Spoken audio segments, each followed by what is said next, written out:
right, Carolyn Kendrick, what's going on? How are you? Oh, I am so good. I am very, very good. It's hot here in the great state of Maine, which, well, maybe it's not hot outside, but I am recording in my attic, so my attic is hot. But Oh, I shoot. am holding on to every last drop of hotness, even though that's a weird way to put it. I am holding on to every last bit of summer that I can, so I'm appreciating what I've got. Oh, I love it. I'm so Yeah. happy to talk to you today. When we last saw each other, you were telling me about your hometown of Stockton, Hmm. California, and I was hoping that we could start with Stockton and a couple of different questions, but in particularly, Stockton, California landed Hmm. on the national radar last year with this dramatic mayoral race, which you told me was documented on a 3-part series on the NPR podcast Invisibilia, which is an incredibly good listen. Hmm. I Yeah. checked it out after we talked about it, and just, like, my mind was like completely blown. So, like, not to start off with a political controversy, but can you talk about that and your experience with the characters involved? Yeah, absolutely. So, yeah, kind of. Well, Stockton has always historically been kind of a wild place. Like, it's one of those places where just kind of crazy stuff just tends to end up happening. And of course, politics is always crazy, but because of like the way that Stockton politics has always been, and then also just because of the makeup of the city and its history, we tend to have kind of Geographically, where is it? yeah, so we're about 45 minutes south of Sacramento, and we're about an hour and a half outside the Bay Area. If you like were to try to throw like a dart into the bullseye of California, like dead center, we are basically dead center of California.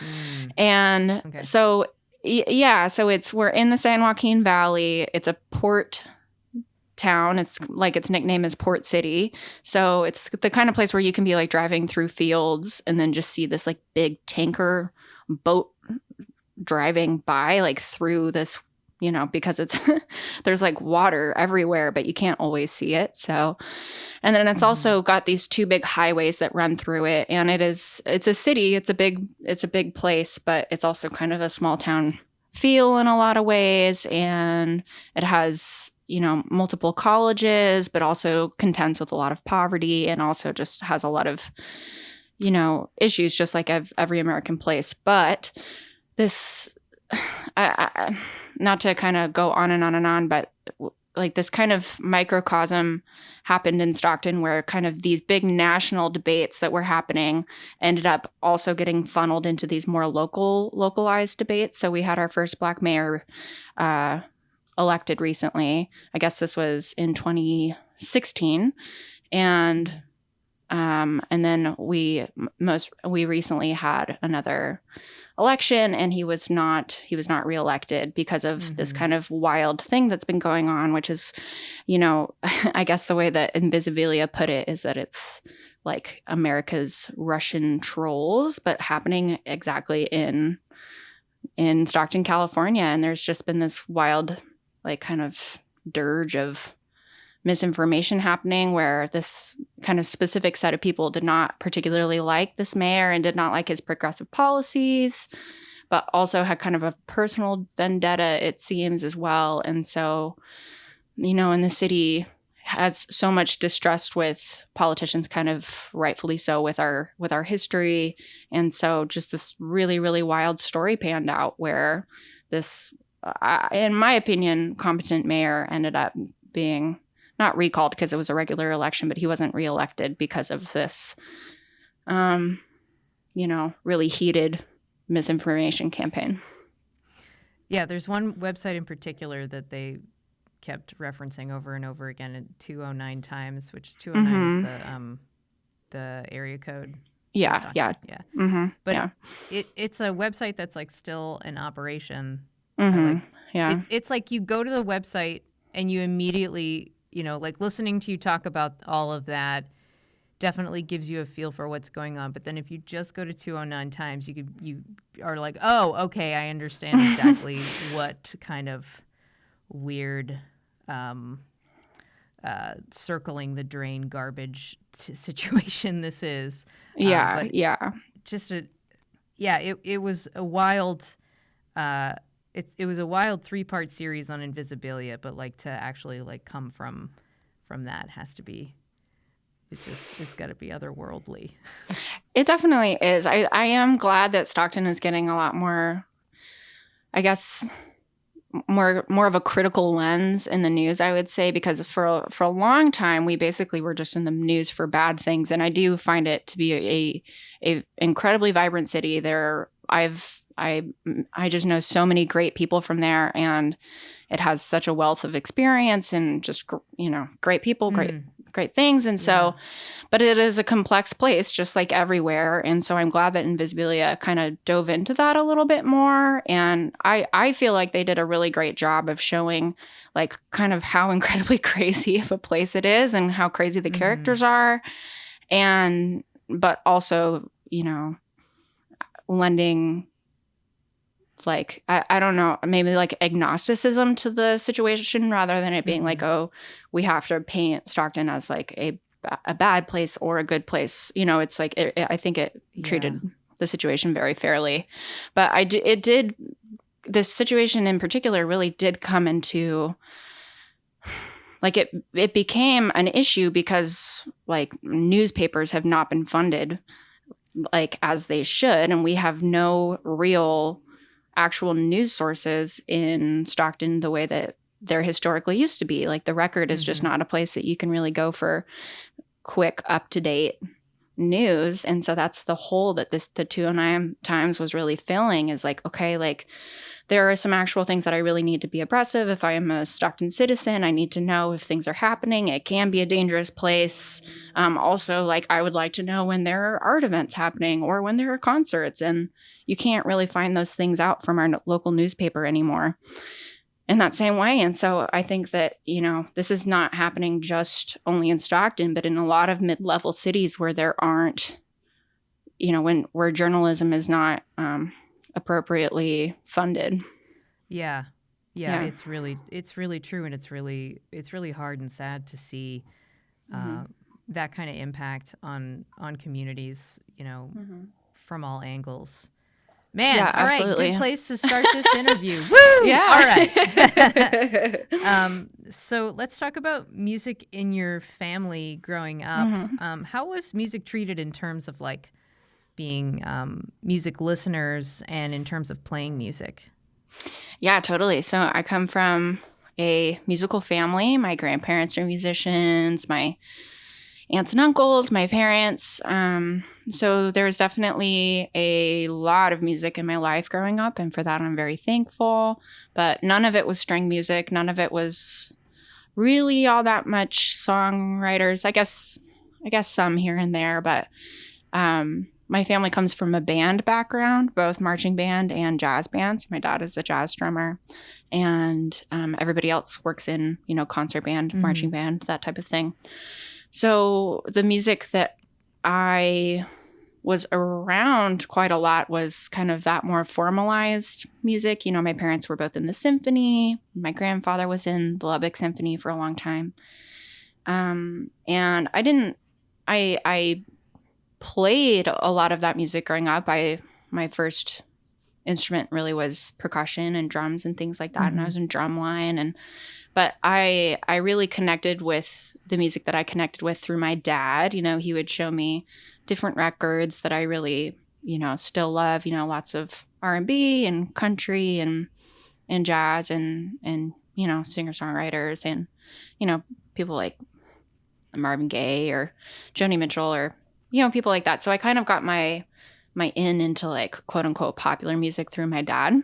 And that's really how we bonded and things like that. But my first like real instrument that I really was taking lessons on was the violin, and I was doing Suzuki violin. So I started around 4, which is pretty common for Suzuki. And Suzuki, just for people who don't know, it's learning by ear mainly. Yeah. Okay. Yeah, it's learning by ear, and different teachers use kind of different variations on the pedagogy, but it's a lot of learning by ear, but also, you learn by ear and then you learn how to sight read from what you have learned. So there's definitely like a component of, at least for me, there was a lot of like reading music as well. And also a lot of like being in orchestras and things like that. Yeah. I would imagine that would make you very quickly, I don't know if you'd be able to recognize this as a young person, but to be like a very versatile type of player with that kind of, with the Suzuki learning method. Yeah, I have lots of positive things to say about Suzuki. I think it's a really good way to get kids to engage with music in a way that they might not be able to otherwise.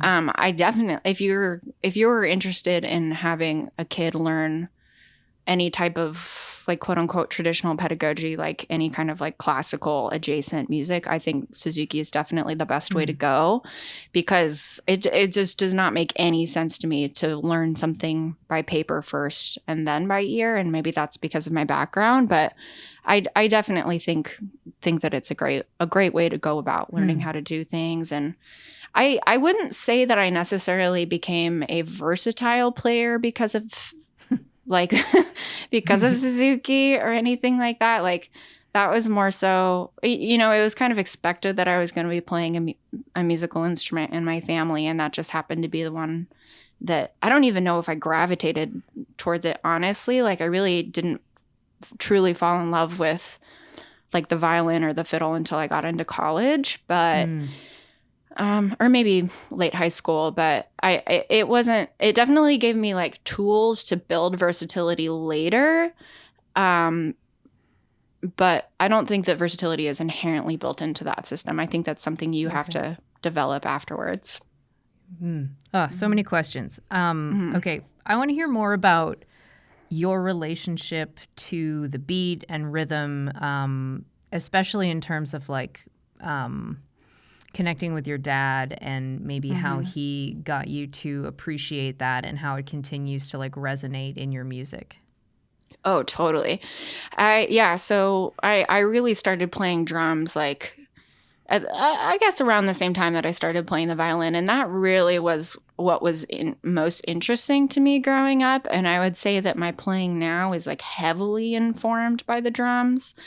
And I think that when I'm teaching at fiddle camps or when I'm, teaching songwriting things or whatever, like I often tend to maybe overemphasize learning about rhythm because it's just something that a lot of people don't really ever like put their elbow grease into, or it's maybe like an after fact. But for me, I think it's kind of like the root of what makes most music interesting, or at least the music that I tend to gravitate towards.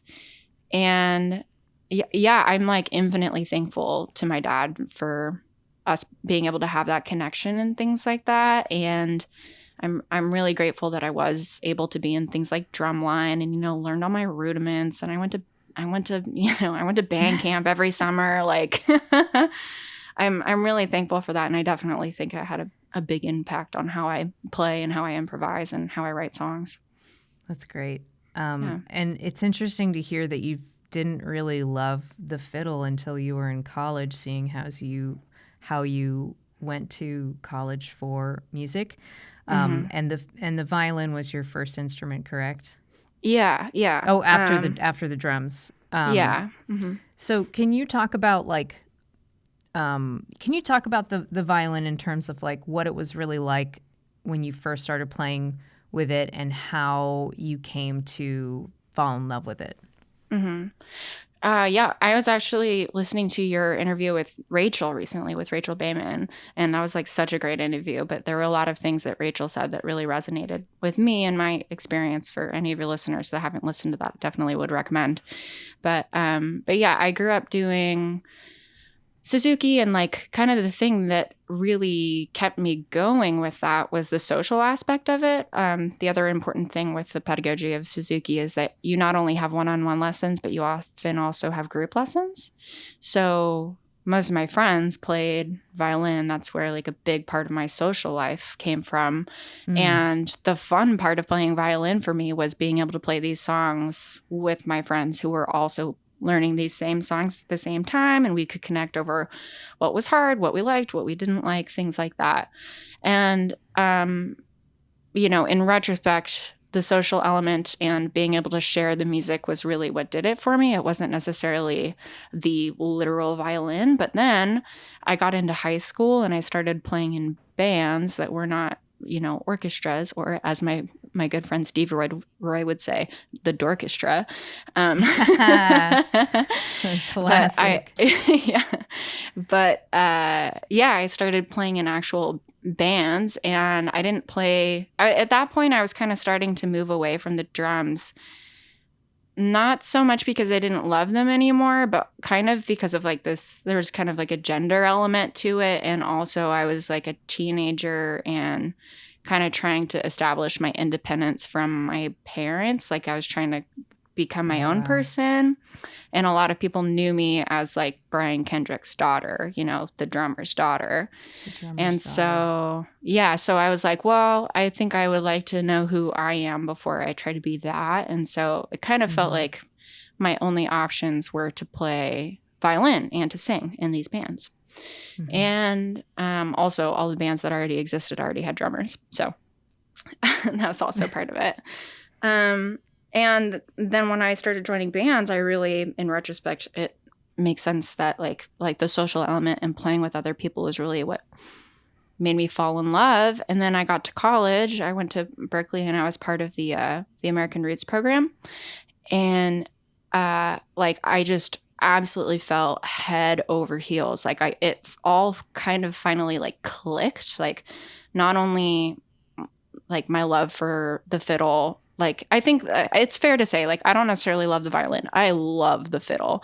And I love being able to, like, play tunes with other people. I love writing fiddle tunes. I love being part of the kind of, like, new acoustic scene, things like that. But it's definitely because of the social element, and you get to share music with other people, and you're part of this larger tapestry. Yeah, that's so awesome. We met through a really lovely music community, the Miles of Music Camp in New Hampshire. Yeah. So how do you think playing music in community makes you a better player, makes you a better listener?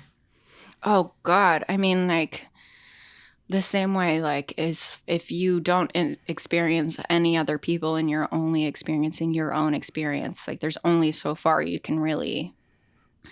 there's only so far your perspective can go if you're really only listening to yourself. And I mean, I just like, this might sound sappy or like over dramatic, but at least after pandemic times, like whenever I play music with people now, whenever I sing songs or whenever I play fiddle tunes with other people, I like really feel, right, this is the meaning of life, or at least the meaning of my life is... I honestly like get a little emotional thinking about how powerful it is. I don't know, like I guess it's the experience of empathy, or like feeling like you're not necessarily like in your body, like you're part of something bigger than yourself. I don't know, it feels big, it feels universal, it feels really, really good if you're doing it with the right people. And yeah, I feel grateful for it. Yeah. Correct me if I'm wrong, but you are someone who connects deeply with nature and being outside. Does that sound about right? Yeah. Totally.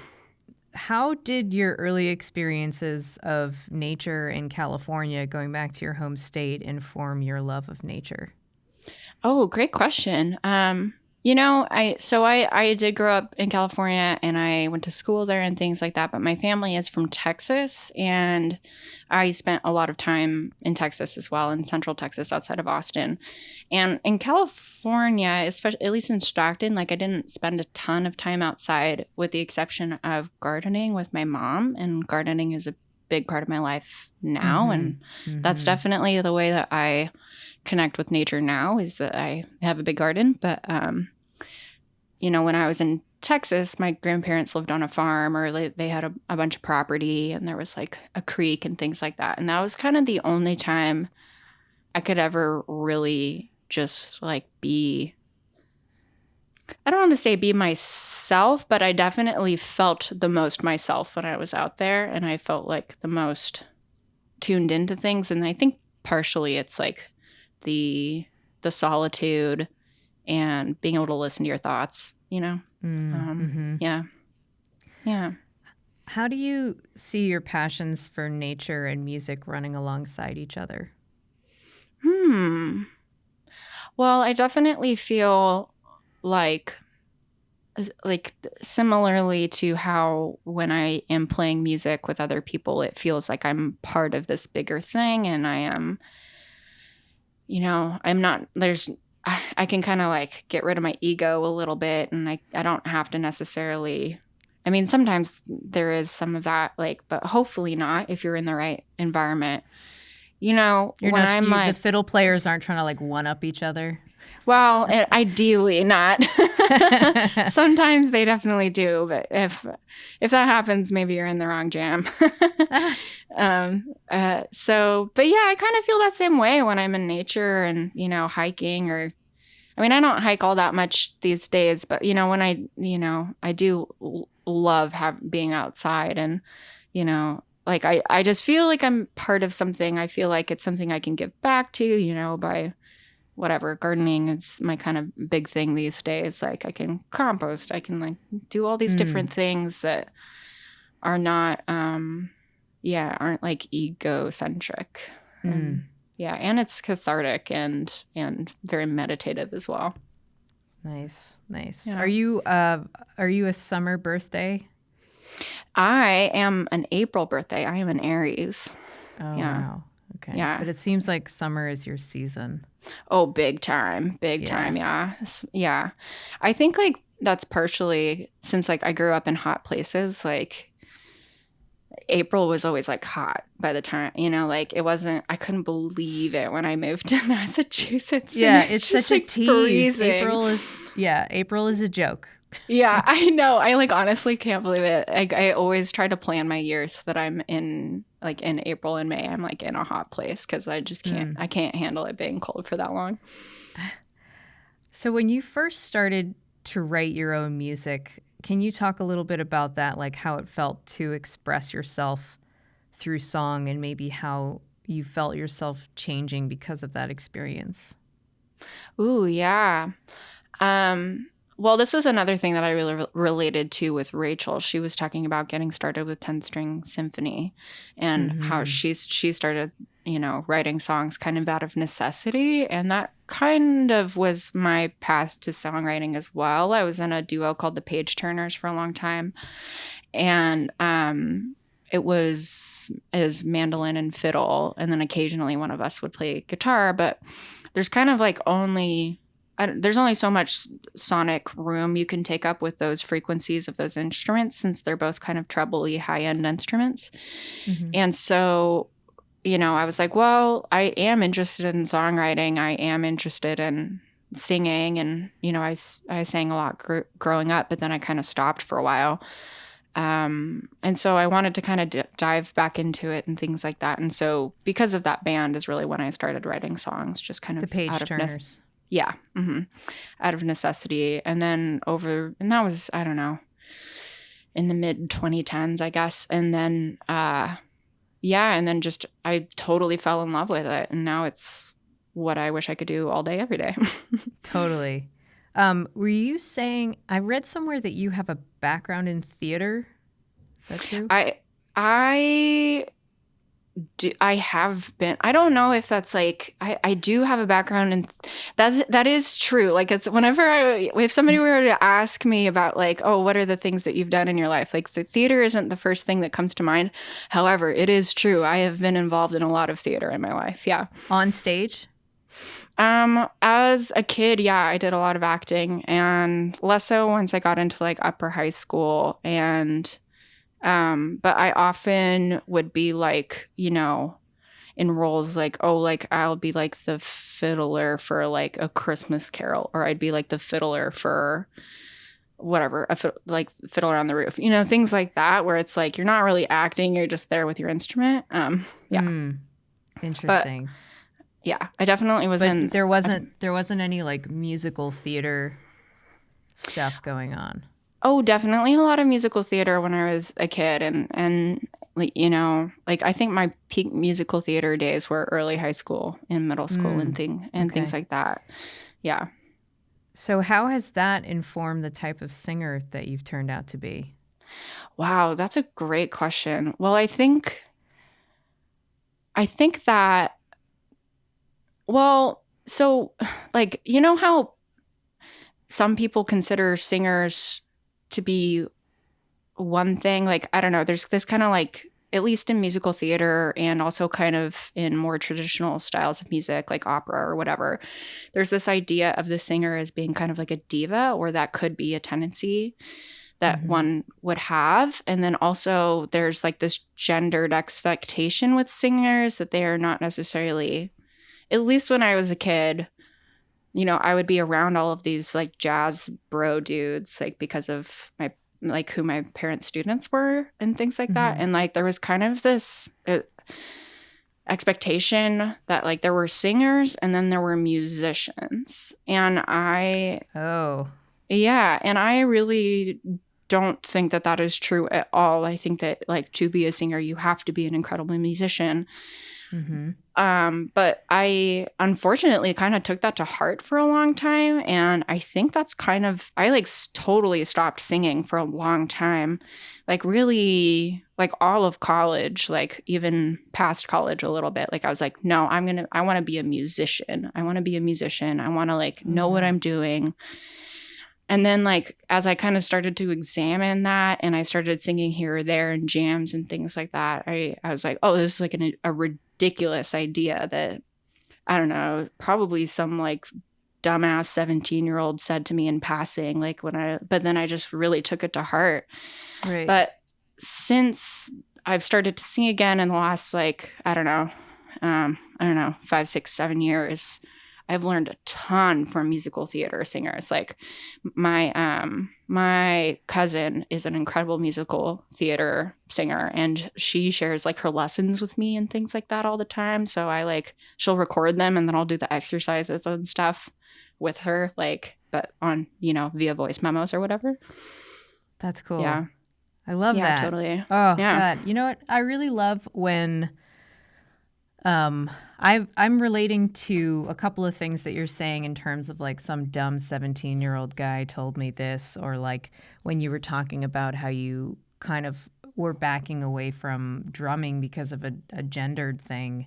Mm-hmm. It's just so great when you like get to a point in your life where you're like, that's actually not true, you know, like, Totally. and it's great Yeah, to overcome. absolutely.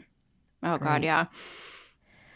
I want to hear more about the atmosphere at Berkeley and how you found and how you like wove yourself into the music community in Boston. Mm-hmm. Yeah, I feel not everybody has had this experience at Berkeley, and it's definitely an institution with many pitfalls, but I had an incredible experience there. And I was really lucky to be able to do it like relatively affordably, like, which is, I think, often a big factor as to if people, you know, have good experiences or bad there, whether they can, you know, literally afford to be in this super expensive place. Mm-hmm. But I was lucky to have some scholarships and not have to like super duper worry about, you know, making ends meet. And yeah, and I got to Berkeley like not totally knowing what I was gonna do. Like I started, you know, my primary instrument was violin, and I was like really into the idea of being like a jazz violinist at that time. But like, not to like bring everything back to these like gendered circumstances, but like the culture of jazz has always felt to me, I mean, it's like a pretty patriarchal music, just as like Mm-hmm. many American musics are, just as bluegrass is too. But like I just like wasn't like quite meshing in exactly, and I couldn't really figure out why.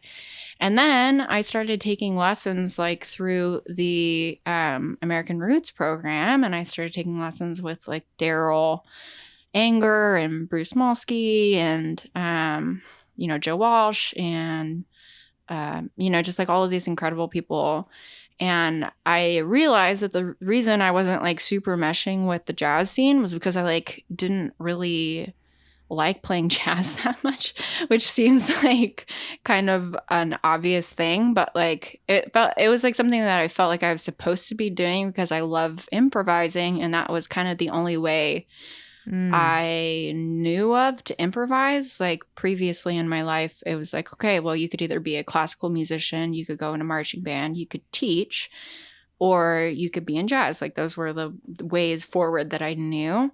And then learning about the Roots program, and it was just like this Cambrian explosion of like energy. And I really found all of these people that I really loved. And I like connected with a musical community for the first time. And I realized like how fun it was to play, to like play and share and do all this Music stuff. Music is fun. Yeah, totally. It's so fun. I feel like it's kind of this like thing that I rediscover every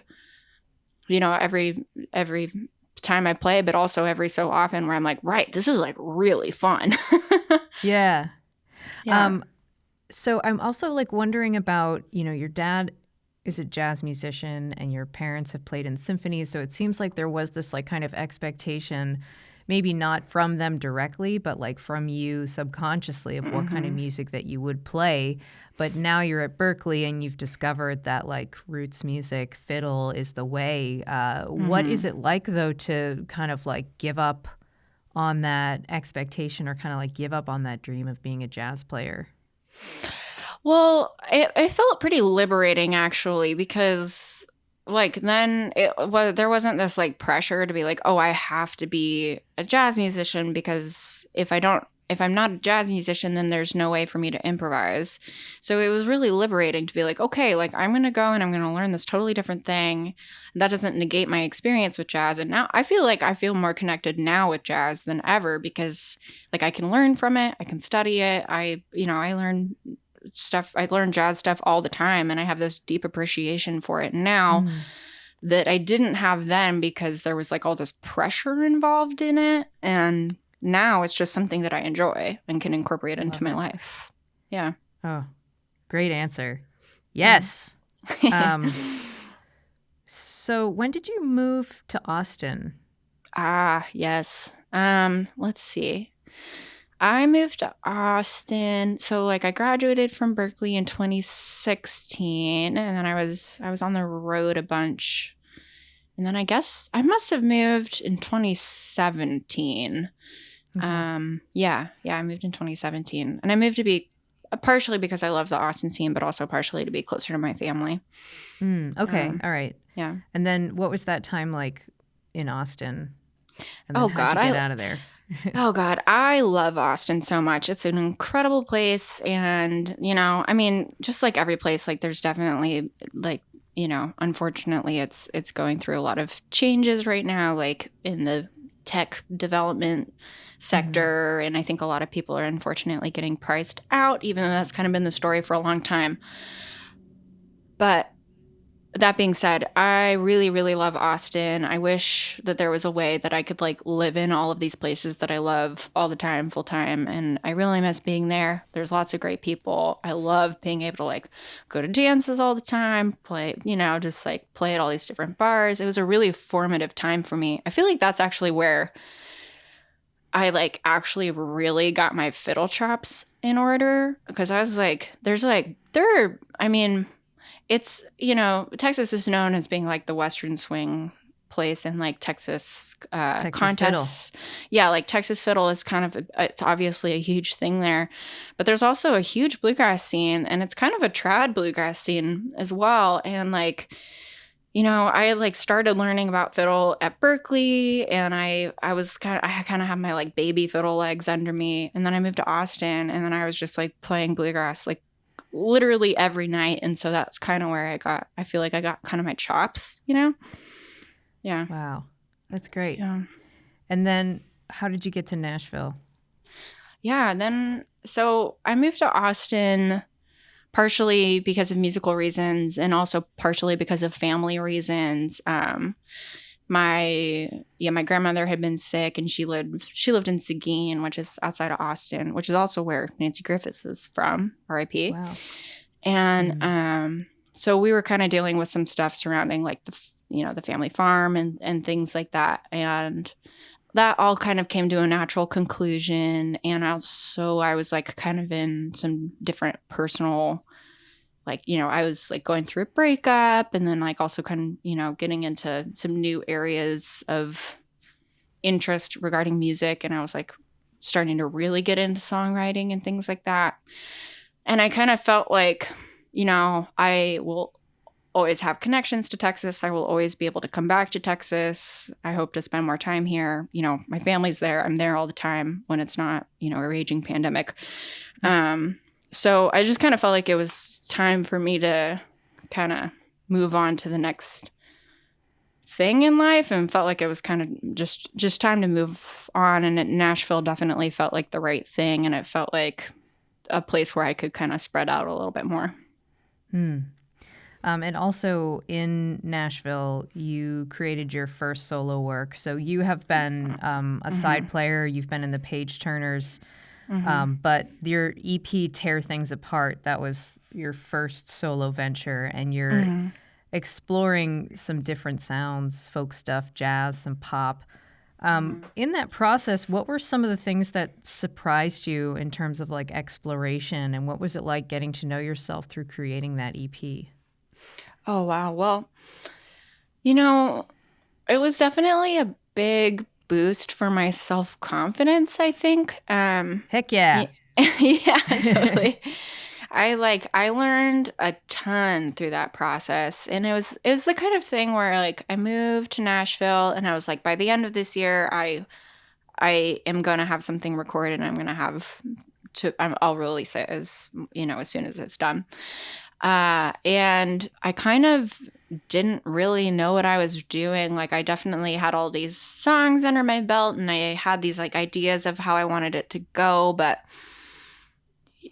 you know, it's just kind of like it just felt like such a big process in the moment. I was like, oh God, like what if it doesn't sound good? Or what if, you know, I don't know, like all of these what ifs. And then through the process of doing it, I realized like how much I love the actual process of it, and how much I love recording, how much I love working with other people, how much I love getting to like, you know, cultivate and design what my band is going to sound like at any given moment. And being able to, you know, hire other women is huge. That's a big thing for me.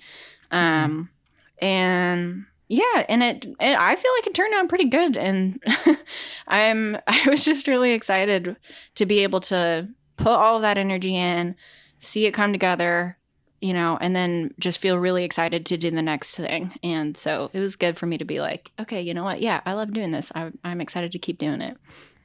Yeah. And also in terms of like transitioning from like being somebody who's in an ensemble or somebody who's in a band to like being like the person who's like front and center, like what kind of confidence and what kind of courage did you need to like make that leap?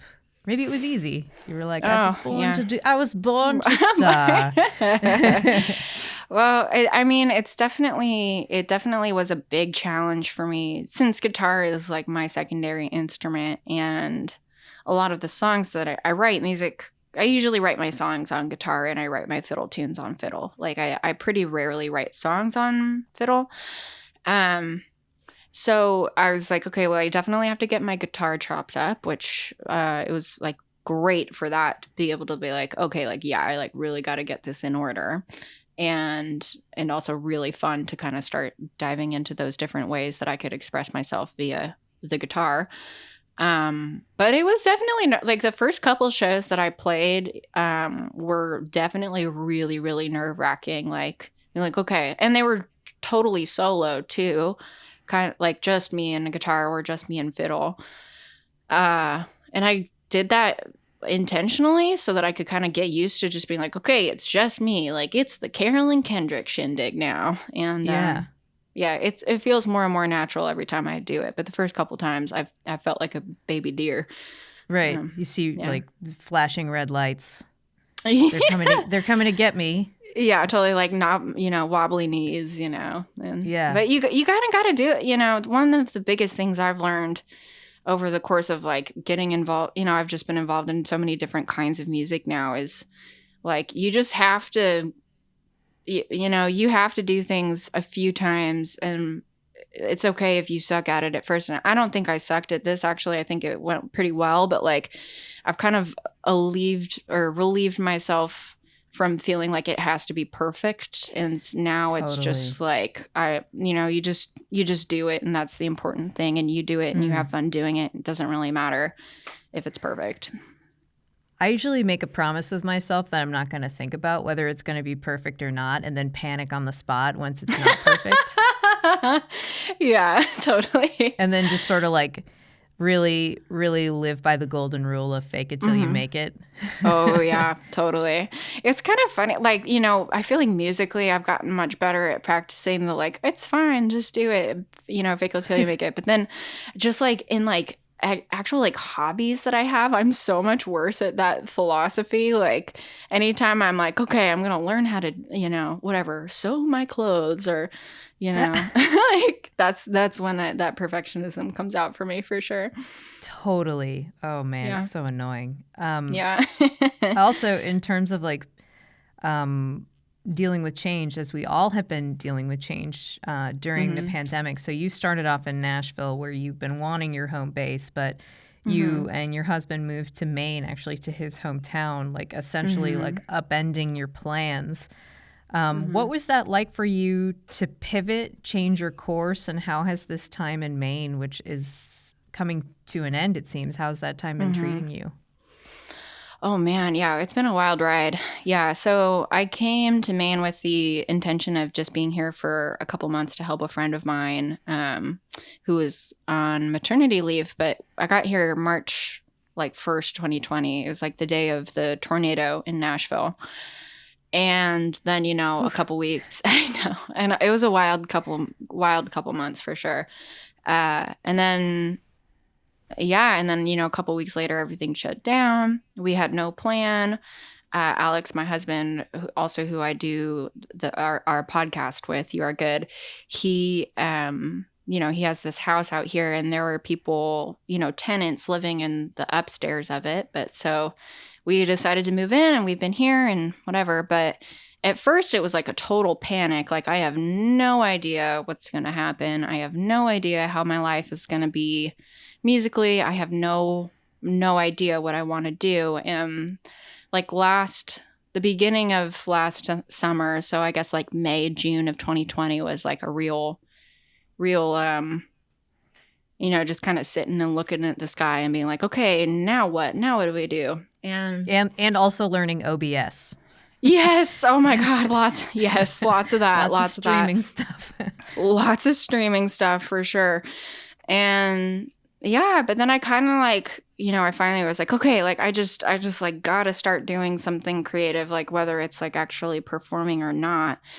And luckily, kind of like independent of me having all of these feelings about, you know, missing playing live and missing creating music with other people, Alex and Sarah started You Are Good, and they needed somebody to be like editing the podcasts, and that's something I was interested in learning how to do. And then they were also looking for somebody to do the music for it, and that was something I was interested in doing. So doing You Are Good really, really helped me through this time in Maine, even though it's been an incredible time. It's a beautiful place. I've met a lot of lovely people. I feel really grateful for the time. But in terms of creatively, how I've been able to like gel here, having this project, speaking of like shirking perfectionism, where like every week you have to have something done. Every week you have to write something. Every week I have to have an episode done.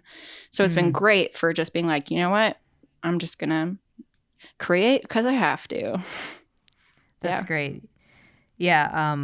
For those who don't know, You Are Good is a feelings podcast about movies with Alex, Steed, and Sarah Marshall, who are like adorable best friends, and they talk about movies with friends, and it's a really wonderful podcast if you haven't heard it.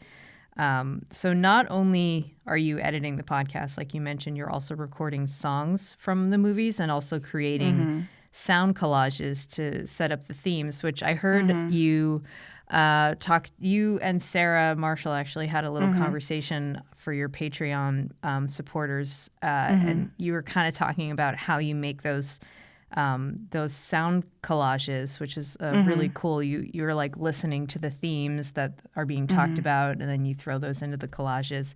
Anyways, I'm obsessed with it. But I'm going to stop talking, and I want to know more about what you enjoy about the process of creating those sound collages. Oh my gosh, they're so fun. Yeah. So I basically, so Sarah and Alex watch a movie, then they dive into the themes of the movie. They talk about the movie. They record their conversation. I edit it. At the end of the editing process, usually what they talk about is very different than what factually, they don't really go through like the exposition of the movie per se. They talk about like kind of the meta themes and like, generally what the truth bombs. Say it again. Yeah, the truth bombs, and kind of what movies mean as like a form of literature more so than just like in addition to just being pop culture references. So anyways, I tend to once I've listened to the conversation, then I pull clips from the actual movie of things that kind of reflect what Sarah and Alex's conversation has, kind of dived into. And then derved. And then I write music to accompany behind those clips. And I kind of I don't really know how to explain it other than it's just a sound collage. Maybe I can just send one to you so that you can, I don't know, play it or something. Throw one in. Sure. Yeah, throw one in. That would be cool. But they're so fun to do, especially because it's speaking of getting rid of your ego, everything for this show has nothing to do with me, which is kind of great because then you can just write just for how does this support the themes of the show? How does this make things feel better? Does it actually serve the purpose or is, whatever. So it's really fun. So, Alex we were all the three of us were hanging out and having a wonderful time. And Alex was talking about how good of an editor you are, that you have this natural ability to know what to keep and what to leave, that he usually can't teach someone. How do you relate to the act of editing, and how has working on this podcast impacted your editing when it comes to your own music?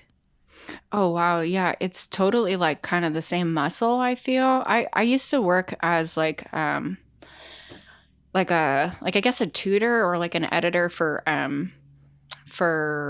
students who were writing essays. And it's definitely the same process where you take kind of this raw piece of work and then you kind of have to.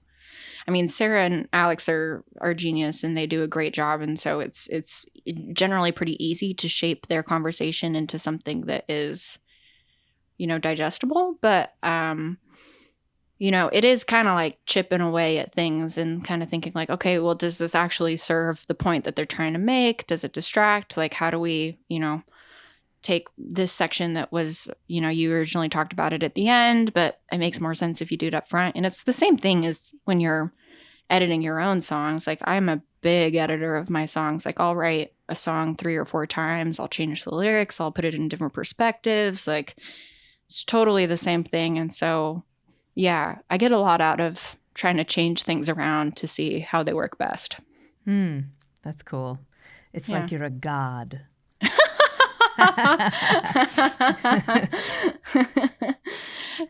Trying to be, I guess. This is really interesting, an interesting place that you're at, because you've been editing this podcast for over a year now, and you've been editing Sarah and Alex's voices very intimately.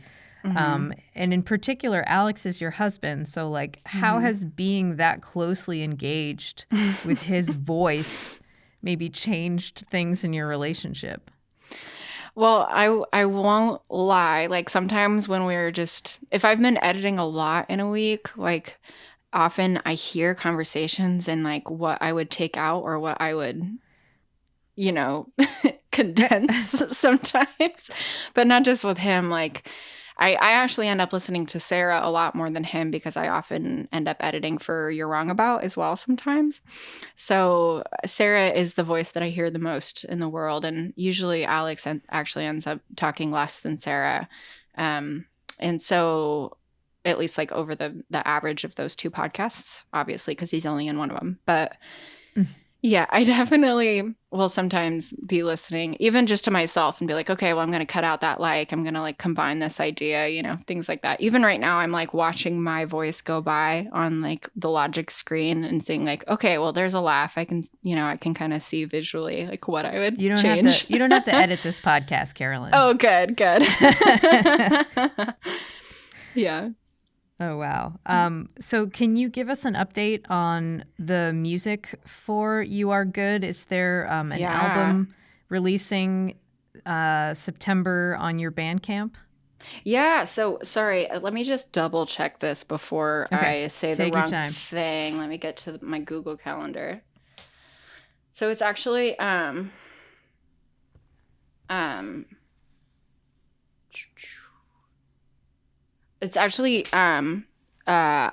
1st when the full album is going to be coming out. It's on like the October Bandcamp Friday.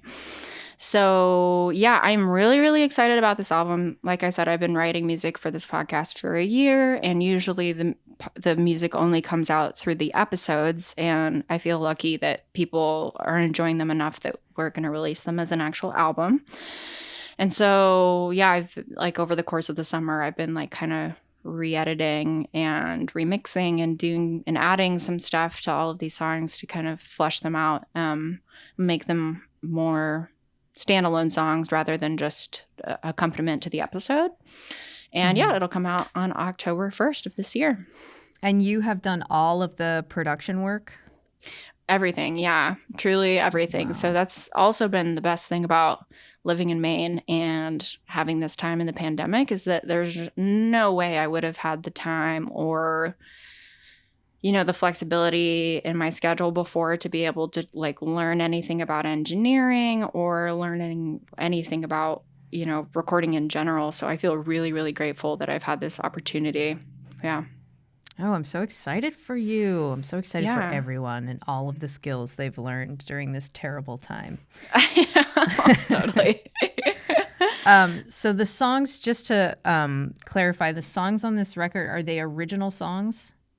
Some of them are originals and some of them are covers.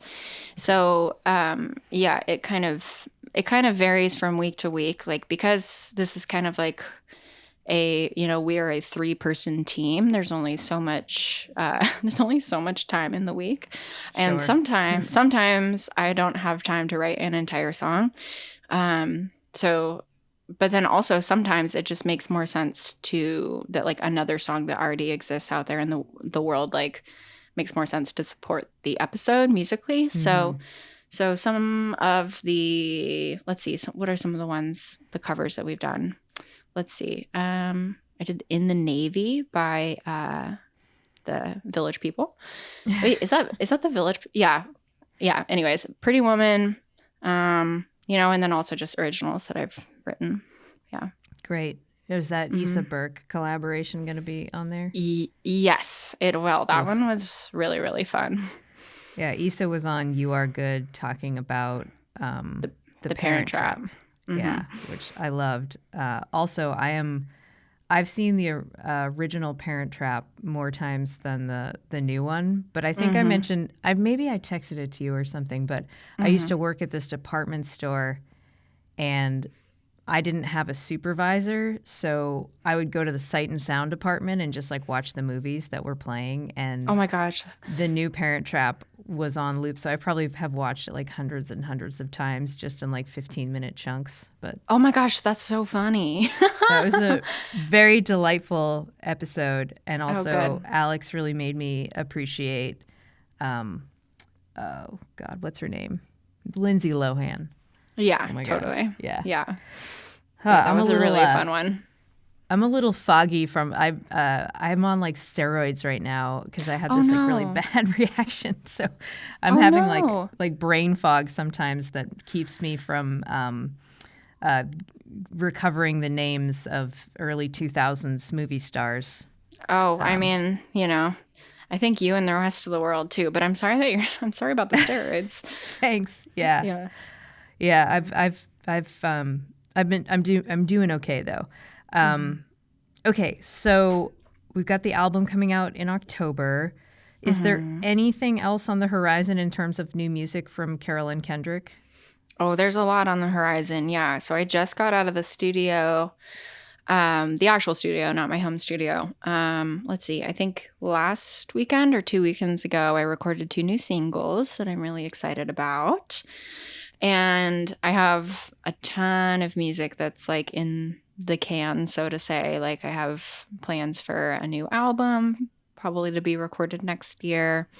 And I have a project with Sam Armstrong Zickafoos that we've been, kind of waiting for the pandemic to kind of fizzle a little bit more. And then that will be happening. Yeah, lots of new music and lots of new projects coming up. And you've recently closed on a house in Tennessee, so you're getting back to the Nashville area. What has it been like to, you're kind of like waiting until the pandemic is over. Like, what has it been like to be away from that Mecca, from Nashville? Yeah, it's been, well, I mean, I kind of don't know yet, to be honest. I feel like once we're back in Madison and back in Nashville, like the effects will be a little bit more evident to me. I kind of feel like I've just been living a totally different, like, I talk with my friends that are living there, and I mean, really up until the summer, it seemed like basically not all that much was happening if you were trying to be a safe and conscientious citizen. Like you couldn't really do that much, and things were not all that vastly different here. So it kind of felt like everybody was living these virtual lives. But in the last, I don't know, since this summer has been like vaguely more, like somewhat more safe since vaccines have come out, I think like once we get down there, then I'll feel like, okay, yeah, like there's been this whole other thing that's been happening. But I feel really thankful that we've had this community in Maine. Like the music community in Maine is strong right now. And I feel really lucky that I've been able to be part of it while I've been here. Yeah, Maine is rad. Yeah, it's great. Okay, before I let you go, will you do the lightning round? Yeah, let's do it. Yes. Okay, here we go. What was the first song you learned on the guitar? I'm Over You. What is your karaoke song? Oh, Brandy, You're a Fine Girl. I love that. Oh, I love it so much. Dogs or cats or something else? Dogs. What is your coffee order? Like at a coffee shop, it's usually like an iced latte. At home, it's black with cream and sugar. First celebrity crush?